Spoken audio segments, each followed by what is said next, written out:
Hey guys, this is Speak About Digital, and in this video I'll show you a simple way how to change your payment method in Squarespace.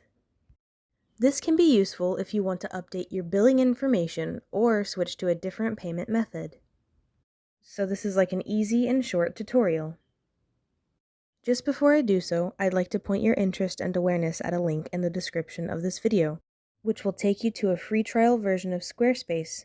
So, if you want to try this out, if you haven't gotten an account there already, that'll take you directly to your own free trial version of this. So make sure to give that a click if you're interested. Alright, to change your payment method, firstly, you'll need to log into your Squarespace account and navigate to the site you want to edit payment information for.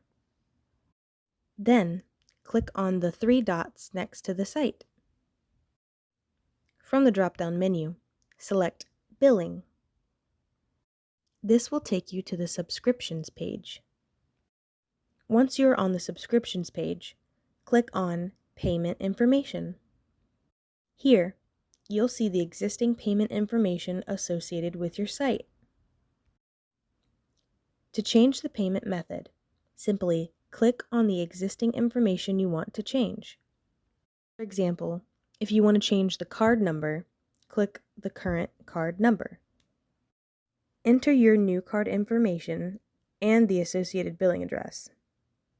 Make sure to complete all fields and check for errors to avoid declined payments. After reviewing the information, click Save. Your new payment information will be saved, and any future charges will be applied to the new card. And that's it. So, like I said, don't forget to check out some nice tools in the description. Thanks for watching.